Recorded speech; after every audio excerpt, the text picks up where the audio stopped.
గురుభ్యో నమః. శుక్లాం భరధరం విష్ణుం శశివర్ణం చతుర్భుజం ప్రసన్నవదనం ధ్యాయేత్ సర్వవిఘ్నోపశాంతయే. గురుబ్రహ్మా గురుర్విష్ణు గురుర్దేవో మహేశ్వరః గురు సాక్షాత్ పరబ్రహ్మ తస్మై శ్రీ గురవే నమః. శృతిస్మృతిపురాణామాలయం కరుణాలయాం నమామి భగవత్పాదం శంకరం లోకశంకరం. వాగర్ధావివ సంపృక్తౌ వాగర్ధ ప్రతిపత్తయే జగతః పితరౌ వందే పార్వతీ పరమేశ్వరౌ. వందే పార్వతీ పరమేశ్వరౌ.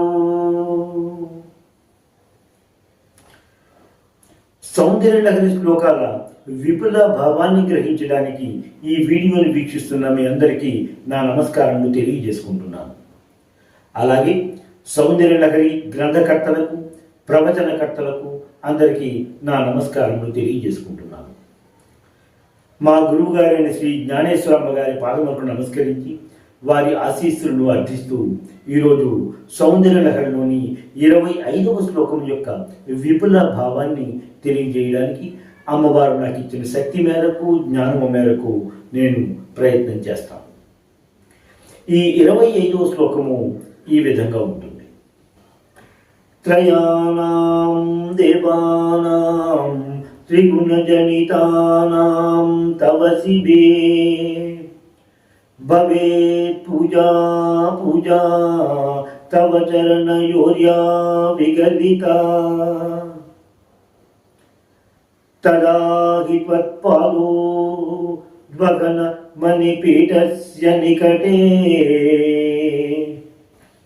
స్థితా యేతే స్వస్వన్ముకులితకరోత్తం సమకుటాః.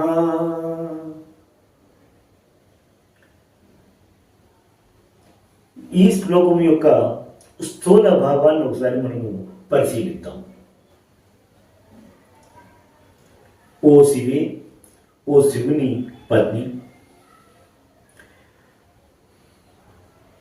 సత్వరజస్తమో గుణములతో ఉద్భవించినటువంటి బ్రహ్మ విష్ణు రుద్రుడు అనేటువంటి వారికి నీకు జరిగిన పూజయే వారికి కూడా జరిగినట్టే కదా. ఇది ఎంతో సమంజసము. ఎందుకనగా నిత్యము వారు తమ పాదములను వహిస్తున్నటువంటి మణిపీఠము వద్ద ముకులిత హస్తములతో ఎప్పుడూ వారు అక్కడే ఉంటూ ఉంటారు కదా అన్నారు. ఈ శ్లోక భావానికి దగ్గరగా ఉన్నటువంటి ఒక తెలుగు అనువాద పద్యాన్ని మనము పరిశీలిద్దాం. దేవులందరూ అటుల తీరుగా హస్తములన్ కిరీటమిదన్ వినయముగా తమరితో ధరిందురుగాదే. నిన్ను మొకే విభునందరును సనిని కూలిమి వారికి చేసిన ఫలం విధిగా దక్కునమ్మా. మరి మీ దయ వలన పార్వతీ అటన్. ఈ శ్లోకంలో శంకర భగవత్పాదులు అమ్మవారిని అర్చించడము వలన, అమ్మవారి పాదములను పూజించడము వలన, సేవ చేయడము వలన వచ్చేటువంటి ఫలితాన్ని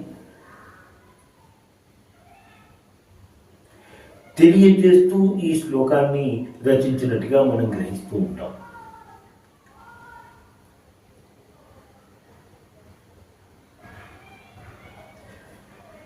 శివే అంటే ఓ శివుని పత్ని పార్వతి, తవ త్రిగుణజనితానాం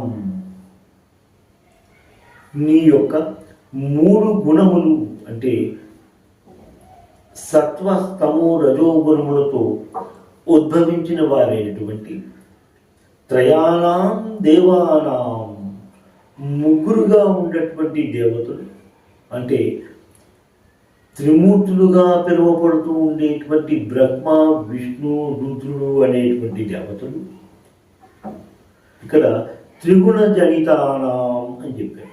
దానికి కాస్త విశేష భావాన్ని అర్థం చేసుకోవాల్సిన అవసరం అయితే మనకున్నది. సత్వ రజస్తమో గుణములు అనేటువంటివి ప్రకృతితో కలిగి ఉండేటువంటి గుణము. ప్రతి మానవుడు వివిధ నిష్పత్తులలో ఈ గుణాలన్నింటినీ, ఈ 3 గుణాలని కలిగే ఉంటాడు. తన ప్రారంభ కర్మల వలన ఈ 3 గుణాల నిష్పత్తి కూడా ఒక్కొక్కసారి ఒక్కో గుణము ఎక్కువగాను, కొన్ని గుణాలు తక్కువగాను కనిపిస్తూ ఉంటాయి. కాబట్టి తన ప్రారంభ కర్మల వలన ఏ గుణమైతే అధికముగా ఉంటుందో ఆ గుణముకు సంబంధించిన లక్షణములకు బద్ధుడై ఆ మానవుడు జీవిస్తూ ఉంటాడు అన్న విషయం మనకి తెలిసేది. క్రోధ కారాంకములు ఎలాగైతే, అహంకారములు ఎలాగైతే అమ్మవారి ద్వారానే, అమ్మవారి ఆధీనంలోనే ఉన్నాయో, అలాగే సత్వ రజస్తమో గుణములు కూడా అమ్మవారి ఆధీనంలోనే ఉన్నాయని చెబుతూ తవ శివే అనేటువంటి పదాన్ని అక్కడ శంకర భగవత్పాదులు ఉపయోగించినట్టుగా మనకు కనిపిస్తూ ఉంటుంది. సకల గుణాలు అమ్మవారి ఆధీనంలోనే ఉన్నాయి కాబట్టి అమ్మవారిని గుణనిధయే అని కూడా మనం స్తోత్రం చేస్తూ ఉంటాం. ఈ సత్వ రజస్తమో గుణాల గురించి భగవద్గీతలోని 14వ అధ్యాయంలో వివరించారు. వాటిని అది ఎలా ఉంటాయో ఒకసారి చూద్దాం. సత్వం రజస్తమ ఇది గుణాః ప్రకృతి సంభవాః నిబధ్నంతి మహాబాహు దేహే దేహి నమవ్యయం. ఓ మహాబాహు, ఓ మహాబాహువులు కలిగినటువంటి అర్జున, సత్వ రజస్తమో గుణములు అనేటువంటివి ప్రకృతిలో ఎప్పుడూ ఉంటూనే ఉంటాయి. నిర్మలమైన శాశ్వతమైన ఆత్మ ప్రకృతితో సంపర్కము చెందినప్పుడు ఈ గుణములచే బద్ధుడై ఉంటుంది అని చెప్పి ఈ శ్లోకం యొక్క భావంగా మనం గ్రహించుకుంటాం. త్వం నిర్మలత్వాత్ ప్రకాశకమనామయం సుఖ సంగేన బధ్నాతి జ్ఞాన సంగేన చానఘా. మిగిలిన 2 గుణముల కంటే ఈ సత్వగుణము కొంత ఉన్నతమైనటువంటిది, ప్రకాశవంతమైనటువంటిది. కాబట్టి ఆ మానవుని పాపములన్నింటినీ అది తొలగించును. దీనివలన ఆ మానవుడు సుఖముతోనూ జ్ఞానముతోనూ బద్ధుడై నివసిస్తాడు. రజో రాగాత్మకం విద్ధి తృష్ణాసంగ సముద్భవం తన్నిబధ్నాతి కౌంతేయ కర్మ సంగేన దేహినం అని అన్నారు. ఓ కౌంతేయ, కుంతీపుత్రుడా, అర్జున, తమో గుణము అనేక కోరికల వలన ఉద్భవించుతున్నది. అందుకని ఆ మానవుడు కూడా కామ్య కర్మలచే బద్ధుడగుచున్నాడు. తమస్త జ్ఞానజం విద్ధి మోహనం సర్వదేహినాం ప్రమోదాలస్య నిద్రాభిః తన్నిబధ్నాతి భారత.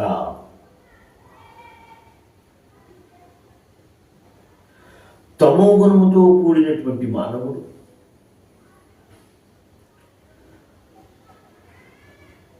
అజ్ఞానమును, సోమరితనమును, నిద్రను కలిగి ఉండి వాటికి బద్ధుడై ఉంటాడు అన్న విషయంగా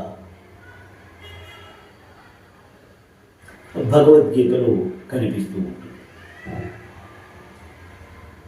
ఈ 26వ శ్లోకం యొక్క మిగతా విపుల భావాన్ని నేను నా తరువాత వీడియోలో తెలియజేసుకుంటాను. శ్రీమాత్రే నమః. స్వస్తి. ఎంతో అధ్యయనం చేసి మీకు అందిస్తున్న ఈ వీడియోలను ఆదరిస్తారని భావిస్తున్నాము. మా ఈ ఛానల్ని సబ్స్క్రైబ్ చేసి ఈ వీడియోలని లైక్ చేయండి ప్లీజ్.